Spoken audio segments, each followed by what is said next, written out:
All day we've been asking you for your questions about this book and the royal rift that it has exposed, and we've assembled a panel to answer as many of them as we can. Here with me are the former Fleet Street editor, Eve Pollard, royal commentator, Afia Hagan, and joining us from Gloucester, the public relations agent and crisis consultant, Mark Borkowski. Very good evening to you all. As I say, we've had loads and loads of questions, as you would imagine, from the public. And let's start with the broad one to frame the discussion we're going to have. This comes from Bert, who asks quite simply, and I think it's the question in millions of people's minds, is why has Harry decided to make all this public? Afia, what do you think? What is Harry's motivation?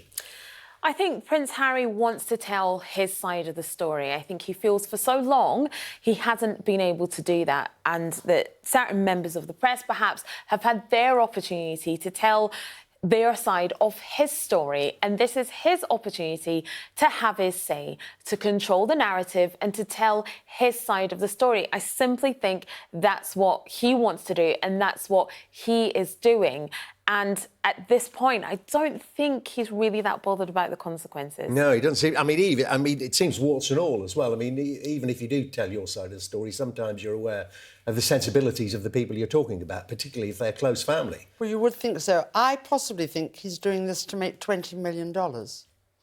And I think it's really sad that I understand that he wants to get his side of the story over, although I don't understand...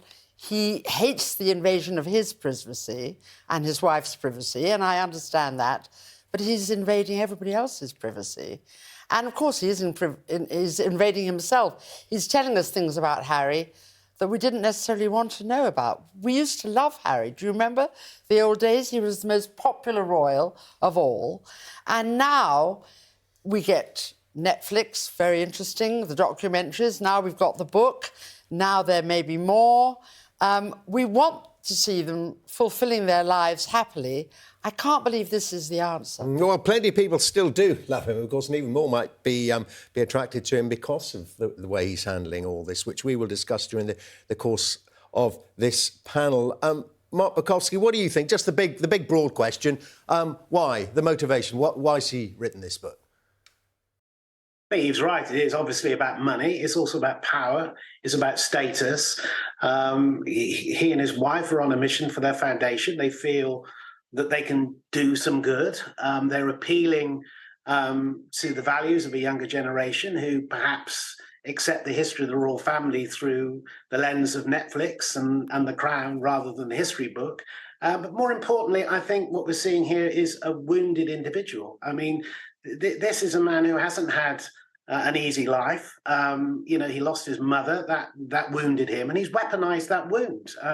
He's in a bubble, and he's surrounded by people telling him what he needs to do, and he's surrounded by people who are obviously earning money on the back of what he's doing as well. But for me, I thought the most disastrous thing, if you're talking about privacy, if you're talking about owning a story in a narrative, why has he put his family in danger by giving away his track record in Afghanistan? I mean, if you look at Twitter in Pakistan and Afghan, they're calling him a murderer and a crusader. He's put a target on his back for him and and if he's protecting his family and particularly his wife from royal family, he's put them in the greatest danger, because I don't believe that they've got the same level of security would have enjoyed whilst he was a member of the royal family. That's an interesting point. That's the revelation that you can see at the bottom of your screen, that Harry believes that he killed 25 Taliban fighters during his tours of Afghanistan. Afi, I just want to put that other point that Mark Borkowski was making there, that he's a wounded individual. I mean, this is very raw, this book, isn't it? It is very raw, and I think actually, yes, we are seeing a person who has been affected by the death of his mother, by that trauma, by that grief, that I think probably for a long time went unresolved. We know now that he does speak with a therapist and he has been seen using tapping methods. So perhaps this is clearly his way of working through that. And I think maybe perhaps what he's doing in the book is that he wants to be able to be open, to talk about the mental health issues that he faced, to talk about grief, to talk about trauma, maybe to encourage other people to do so. But I do believe that that is a big feature in his life. I mean, do you go along with that, Eve, that it's kind of international therapy, not between him and his therapist, it's between him and the world? I think that's true, and I think you're absolutely right. He's been very damaged by losing his mother and seems to be very damaged by feeling always the number 2 son. I mean, he says that Prince William was his arch nemesis. Well, look at the title of the book. I mean, Spare tells you everything, doesn't it? But also, I think that on the one hand, I understand that you should talk about things. We all know mental health is talking about things. He's put his family in a position where I don't think they'll return the ball, and I don't think they will talk about things, because if they talk about things, we get another 6 documentaries, we get another book, and the thing goes on and on. I'd love him to find a therapist and to find peace somewhere. But I think, as Mark says, he's put an absolute arrow on his back. And also, I think that he feels what happened to his mother is sort of happening to his wife. It's history repeating itself. And that's very bad for mental health. You've touched on the next question. Let's bring in some more of our viewers' questions. This is from Lydia. And Mark, you start us with this. And it's the question we're all asking as well now. And you kind of touched on it. Do you think the royal family will comment on this book and address any of the allegations? When some of those allegations came out in the Oprah interview, particularly about racism, there was the famous line, wasn't there, that recollections may vary. It was a brilliant statement. To answer your question, Dermot, no, I don't think they need to at the moment. I think possibly you could argue they're playing rope-a-dope. Who knows? I mean, just explain that for those of a younger generation. Rope-a-dope. Rope-a-dope was the old Muhammad Ali tactic of actually clawing on the rope, taking a battering, and then fighting back. You know, just when you thought, you know, he'd been over, he'd taken a battering, he would fight back. It was a classic tactic.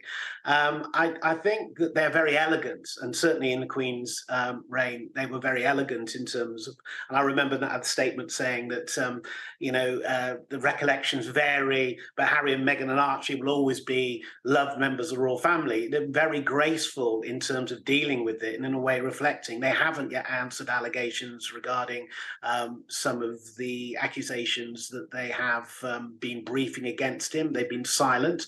I think they need to know, they need to get to the bottom of this. They've got to be able to have a full picture of this. And don't forget, they still have power. The royal family are remarkable at reinvention. And one wonders, you know, how much more ammunition that Harry and Meghan indeed have got to throw. And of course, we have the coronation next year. So there is time for them to actually make an elegant and a response, which I suspect won't be immediate. And I think they will need to see how this all starts shaping up. They'll be looking at not just traditional media, but, you know, social media. They'll be taking advice. But I don't think they'll move quickly, because these are very, very hurtful and damaging accusations, but in some ways not surprising, considering the age of both Harry and William as 2 young modern men growing up. They're not; these aren't as sensationalist as Harry would think it was. I think there's more damaging thing possibly in the book we haven't read yet. Absolutely. What, Eve, Afia, what do you think about a response from the royal family, from Buckingham Palace, from Kensington Palace? Do you think? I wouldn't return the ball, frankly, because you would get more. I mean, the terrible thing is these should not be discussed out loud in public. If there was any discussion, you would want it private, but I would not blame the royal family for not trusting them. I mean, if he's repeating things that Prince Charles said on the day of his father's funeral, on Prince Philip's funeral, he said to the 2 boys, "Please don't make the rest of my days a misery."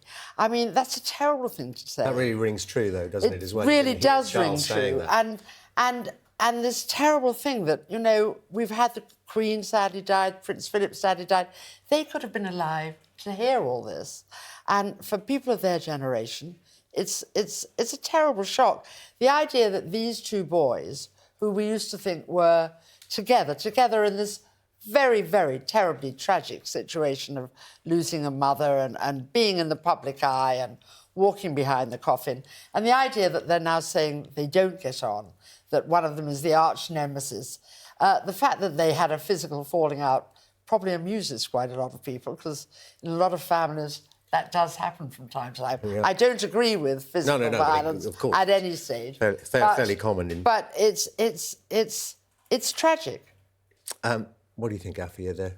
A response? Will they just continue to take the blows, the royal family? Or, I mean, you know, some of the allegations are very, very damaging, to say the least. Of course they are. I don't think we'll get a response yet, but I think perhaps after the release date on Tuesday, and remember, we do have those 2 interviews to come on 2 different networks, one in America and one here in the UK And on another Sunday. third interview he's going to do now as well with another American. Exactly. So we have 3 interviews to come, thank you. I think perhaps we might get a response after that, like we did after the Oprah interview. I think both Kensington Palace and Buckingham Palace might feel the need to say something after that because the deluge might be too much. But I don't think we'll get anything yet. Here's another question. I mean, they're all related, of course they are, but they're all the questions that people are asking and thinking. Nana asked this. I mean, this is quite a charge, but people are wondering, are Harry and Meghan, Afia, stay with this for me, are Harry and Meghan trying to ruin the king and the monarchy's image? I mean, are they on a demolition derby, a wrecking mission? No, I actually just think, and I'll maintain this, that this is about themselves. This is about them being able to tell their side of the story and them being able to control their narrative. And actually, if in doing that, the royal family feel that they have been harmed in some way, their reputation has been harmed in some way, I think that Harry and Meghan think, well, that's up to them. That is par for the course, and that has to be the collateral damage of us telling our own story. I think that this is, they are thinking about themselves in a good way or a bad way. This is about them. This is about them being able to talk about what they went through.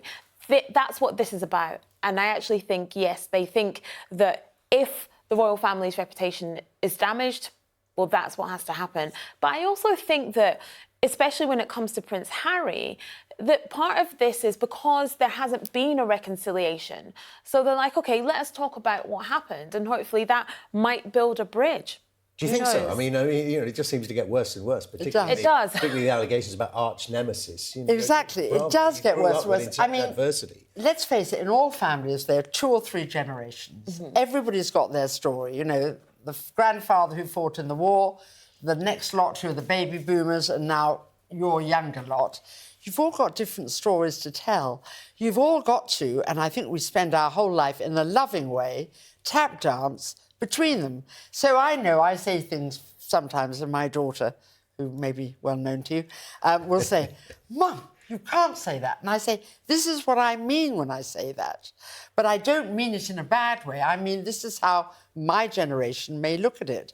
Everybody within their family tries to be kind. And the word that I don't hear about this book anywhere is kindness, being sympathetic, understanding. I mean, there was the world. When I was editing, the War of the Waleses was fully on. As you and I talked earlier today. 30 years ago. We were doing television years ago. There were battles. It was the first time a public divorce had happened in the modern age, and it was horrid. And they got divorced, and because calmness, time, and then sadly Diana's death, it stopped. And I think they did the very best to try and bring up these boys in any way they could. It was a terrible thing for them. Here's a great question which follows on from that, from Martimus, who asks this. And, Mark, this is the question that kind of addresses this issue of public interest, is what interests the public in the public interest. He says, why is the media reporting on this? It's a family dispute. Why are we reporting on it? Well, the question is, why has the media always reported? You know, he touched on, you know, when she was editing the Battle of the Waleses. You know, I mean, the media feasted on the abdication of Edward and the relationship with Wallis Simpson, and the media was totally. This is headlines. This is generating clickbait. This is falling into the age of ad tech. This is stuff that's being discussed on social media platforms. People find it interesting. People look at these things and they're entertained. This is a public live soap opera with some of the most famous individuals in the world. And let's not forget now that Harry and Meghan are US based. They're in California. The media there is feeding on the story. New York Times only a few weeks ago did a big op-ed about how the royal family should reform. It's headlines across the world. Mere fact, this book leaked from some book chain in Spain this morning shows that this is a global interest. And if there was no interest in this story, there would be no headlines. The narrative wouldn't get off the ground. We are fascinated by the lives of celebrity. We're fascinated by those in public, and now it's open season.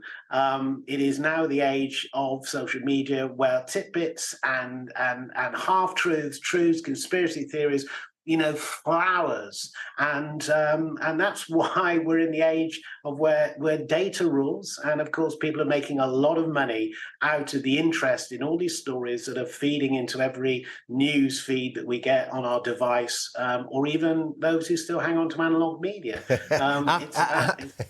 Afia, I mean, here we are talking about it. Well, precisely that. Afia, should the media just ignore it? I mean, it would never happen, but, it's a family dispute. They need to sort it out amongst themselves. I mean, no, the media shouldn't ignore it, because then we wouldn't all be here. But, I mean, there is an interest, and some people aren't interested in it. Therefore, just don't engage with it, move on. But there's so many people that are interested in it, that have been interested in the royal family, that will continue to be in your Charlotte, Louis and George's time. There is an interest in this story.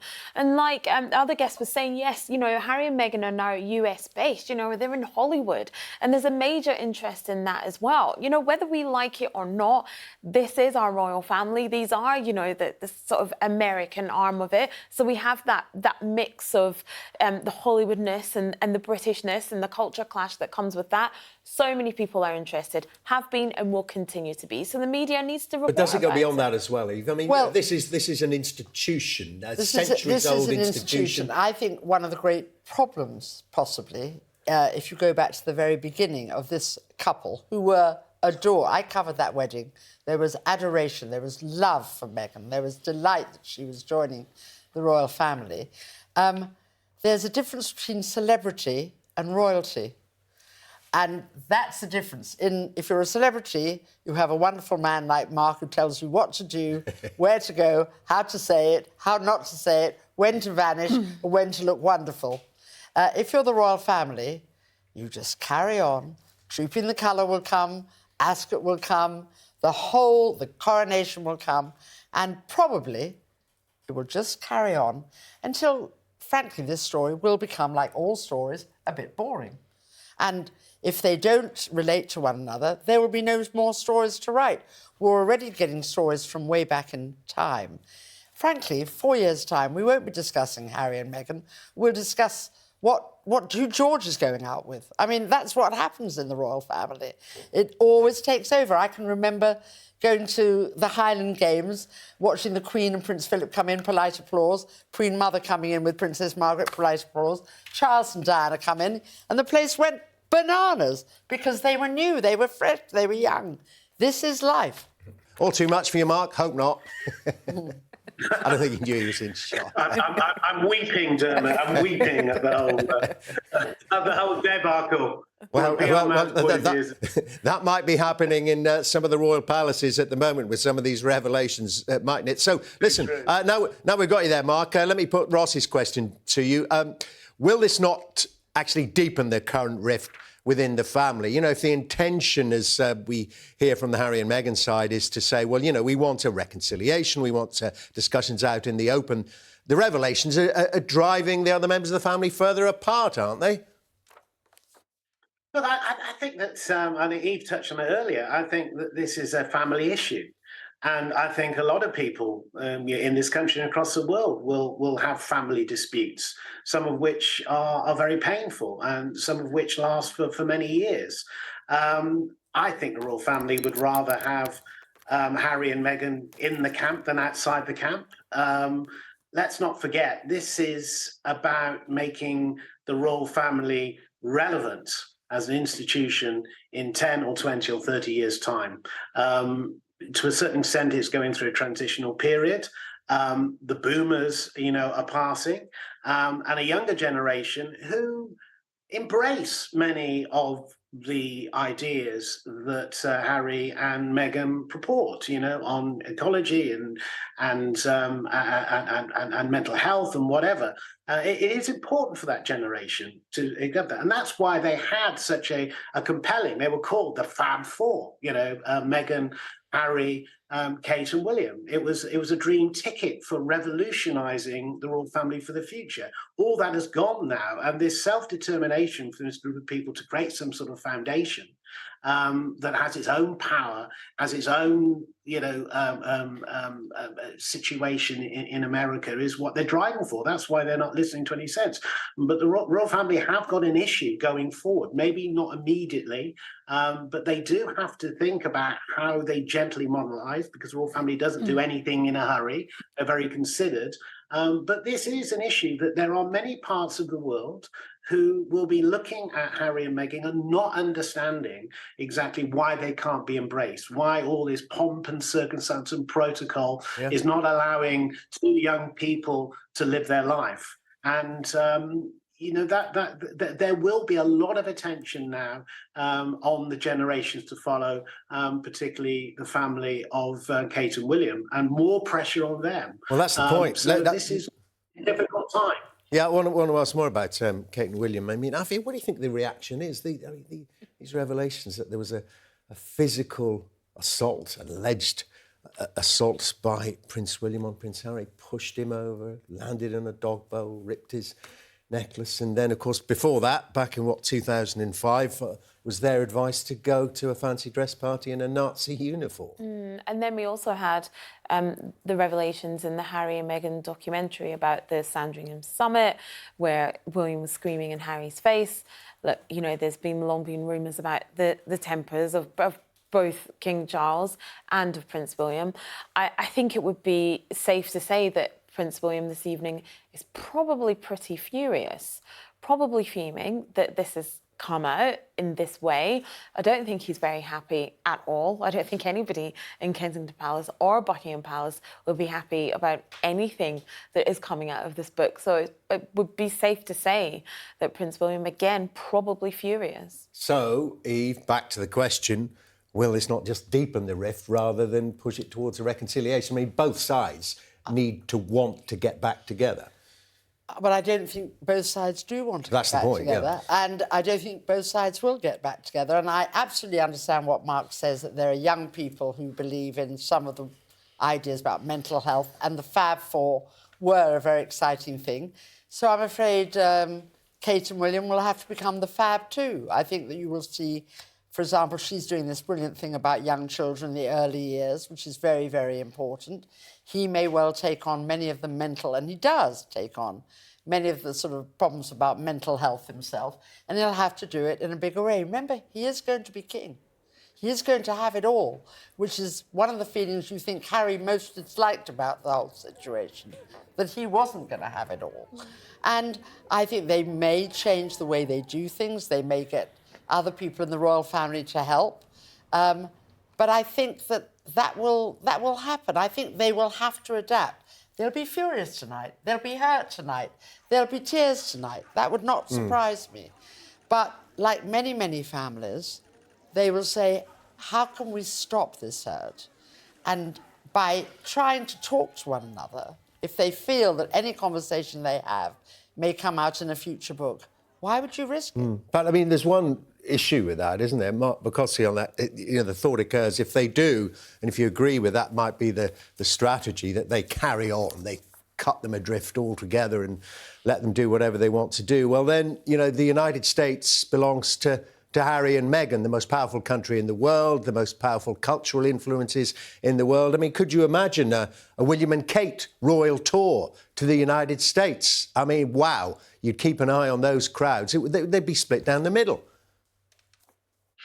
Well, it's interesting because you just get a sense that after the last sort of outpouring, and of course, as pointed out, there are three big interviews still to come.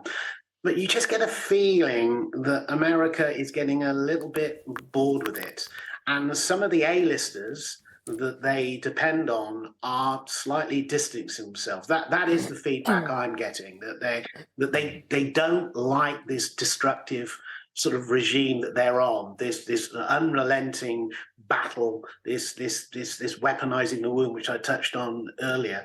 And I think that there's always the soft power, there is the great power. And let's not forget the royal household do a remarkable job with events, and we have the coronation to come.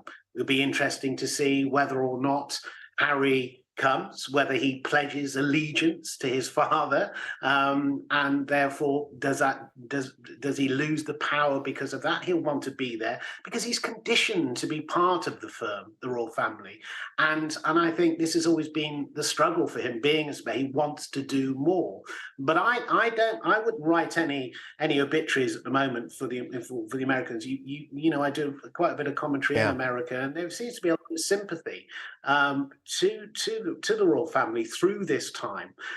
So I don't think it's over yet. But again, it comes back to a younger audience. You know, and what do they feel? And I think that's the crucial bit. It's not so much the now, it's how we affect the future and how we influence the future, and how the royal family contains that and makes it relevant. But I would not be surprised someday, if you look at it, and it might sound weird to say this now, that whether or not Meghan Markle has ambitions to be the first US female president. If there isn't one the time in 15 years, she could run for presidency. Can you imagine that? The dream ticket? I mean, that sounds straight out of, some extraordinary miniseries, but it's not far from truth. Yeah, imagine if you said that about Donald Trump 20 years before 2016, everyone would have, said... Amen. Yeah, exactly. Well, there you heard it from Mark Bolkowski like her first. privacy being invaded as what she's doing now. Just become a politician. It won't be fun. Here, I've got a specific question for you, Eve, because, of course, you edited, 2 national titles. So you had those lawyers in and out of your office, I suspect, almost on a daily basis. What can and can't we say here? And this is a straightforward question from Darren on the issue of a response from the Royals. We think they won't, but this is going even further. Can the Royals sue for libel? I don't think they would. I mean, the last thing the Royals ever want to do is to go into court and have lawyers going all over it. I think not. Right, OK, well, there you are, Darren. I knew we'd get a straight answer straight there from somebody who knows. Jordan asked the next question, and this is, we've touched upon this, but let's concentrate on it. Charles and Camilla. And Afia, the question from Jordan is, what does this mean for the future king? And we've already mentioned that, that heartfelt response, the plea from Charles to both his sons to not make the final years of his life a misery. I mean, he's a father who's torn. Absolutely, and this is the first year of his reign, and this is all happening even before his coronation, before his, pomp and ceremony ascent to the throne. I think for Charles and Camilla, it means that they are in for a bumpy ride. And I think those words that Harry described in his book, "Don't make my last years a misery," I found that quite sad, actually, to be honest. I did. I found that very sad. I would like to think that a reconciliation can be achieved, but there also should be lessons learned from all sides here. We talked about the modernisation of the royal family. When it comes to Harry and Meghan, that was a prime opportunity to have that modernisation, to have this young power couple, not to mention a young woman of colour within the royal family that could have modernised it and appealed to a whole swathe of people in the Commonwealth and in the realms who look more like Meghan than other people do. And that could have been a way to make the royal family continue to be relevant. And actually, the way that this is played out will have an effect in the realms in the Commonwealth. I'm from a Commonwealth country. That's where my heritage is from Ghana. And, I have spoken to people on the ground there, and they talk about this, and they think, well, they're saying, but, if you can't make a black woman welcome in the royal family, what are we doing being part of the Commonwealth? What does that mean for us? There's a trickle-down effect here. And, King Charles is going to have to address the way that this is all played out into how it affects the Commonwealth and the realms. And that may not be felt for many, many years. It's not going to be an immediate thing, but it is an issue, and it's going to continue to be an issue. And let's remember that if they had agreed to this modernisation, which could have been Harry and Meghan, half in, half out, part-time working royals, part-time doing things that they cared about, this probably wouldn't have happened. Yeah. We probably wouldn't have been here. No biography, no Netflix documentary, none of all this, as you said, airing dirty And the power laundry of in this public. mighty institution to adapt. Yeah. Eve, what do you think of that? I mean, Well, it's I think George is fascinating going to have analysis, to isn't get away from Ghana, because that's what the royal family, as Mark says, it's gone on for years. They don't see things as tomorrow, next week. It's an institution. It's a generational thing. I think they will have to take on board. One of the things that's sad is I think Meghan could have done a lot with the Commonwealth. She could have done a lot with the fact that her background was mixed race. It would have been fantastic. But also Meghan has a history of not seeing her own father. I mean, her own father did, she think, let her down by working with journalists. But that's not a terrible crime. I mean, he's had a heart attack. What will she do? Will she never see him and he'll die and she'll never see him? And this is, I mean, she has a family that's a very, very mixed up family. The only person she gets on with is her mother, and yet she lived with her father for 6 years, and he paid for her very expensive, very good education. So people are saying, what sort of girl is this that she's letting her husband make the same mistakes with his father as she did with hers? And why can't they swallow it down? Remember, they will be alive long after Charles and Camilla are. And they can make things their way, swallow your pride, as many people have had to, deal with your parents and love them, because I'm sure in their hearts they did the very best for their children. And Mark, you mentioned, of course, we've got a coronation this year. Does Harry, does Meghan, do they both have a huge bargaining chip here, because they seem to be making clear at this point, or in actual fact not clear, whether they'll attend or not? Surely they must be there. Well, of course, that is that's a jeopardy, isn't it? The will they, won't they, will carry forward the narrative, will generate the sort of commentary and headlines that we were previously talking about. The fact by not declaring either way gives them a huge amount of opportunity to posit their story again. I mean, I think that yes, in some ways they do have to be there, but in a sense for Meghan and Harry, is if they continue this style of attack, that if they don't go, that they can play the poor us card once again, and they would generate a huge amount of sympathy. So it's a delicate balance to strike. And I would just want to go back on one other point that Afia made, is that when you're talking about female members of the royal family, what Meghan didn't recognise is just how long it takes the royal family to make decisions. It works at a glacial pace because it is an institution. But the fact is that they wanted to change there and then. They wanted everything to happen. And of course, that gave an indication she didn't quite understand the job that she was taking. And let's make no bones about it, it is a job. And if you think about Sophie Wessex and the terrible way that she was treated by the media, where she was exposed by the fake sheikh, and we know where that landed up with the News of the World. I mean, she's gradually integrated herself and has immense soft power within the royal family, and I think it takes a while, and possibly that's why Harry has so much unease to a certain extent, because many of the loves in his life clearly didn't want the job of being, or didn't want to be his long-term wife through it, because both being English, they could see how difficult this job is.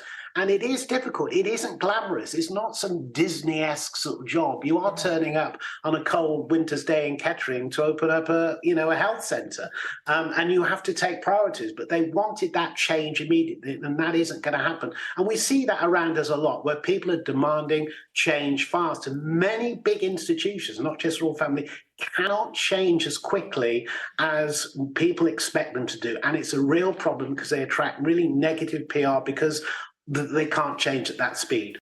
This question, then, is from John, who asks, why is Harry, who claims to find the press so abhorrent, so willing to use the press to fight his own corner? Mark Bokowski, I mean, he, of course, claims that the press were being used against him, but clearly he is using them, certainly through the means at his disposal, through the interviews and through this book. Well, he's playing with the devil, that's for sure. I mean, he doesn't have any respect for the media. I don't think many members of the royal family do, to be frank.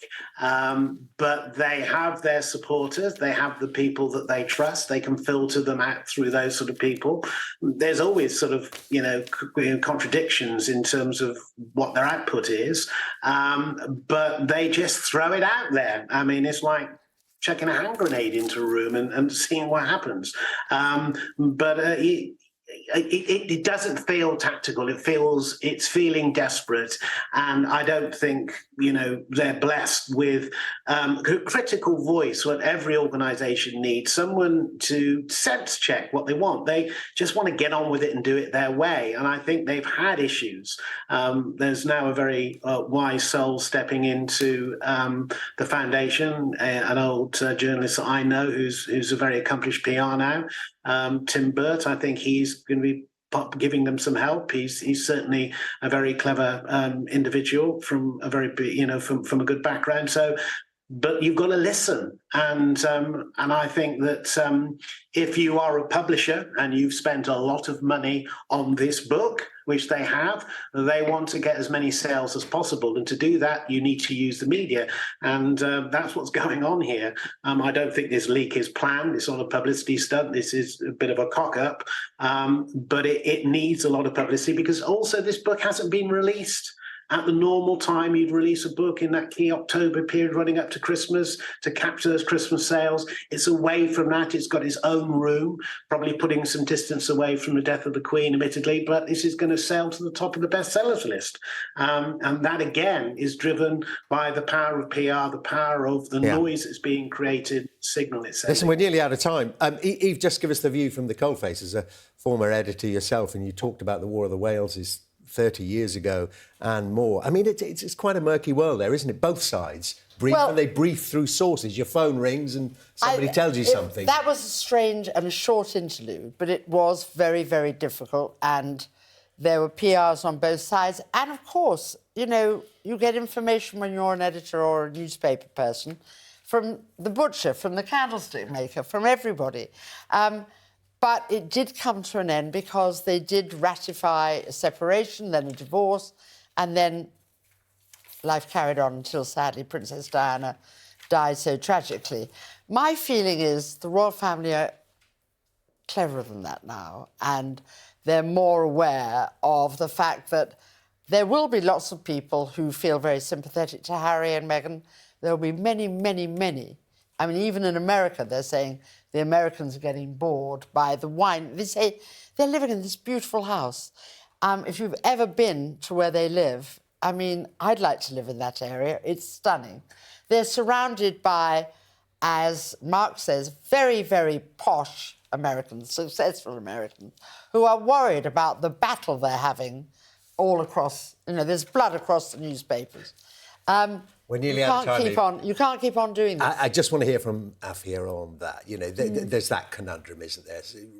Resenting press intrusion, but of course needing it to get your side out. Absolutely. And so, therefore, they will use the sections and the members of the press that they trust, that they like. There was a point where Harry and Meghan decided that they weren't using the Royal Rota. They published a list of trusted journalists that they were going to go with. And that's what they've decided to do. Because, yes, they do need to get out their side of the narrative. And they're going to do that with the members of the press that they trust. And they're going to shun the others. And, I mean, I would do the same. Do you think it's working?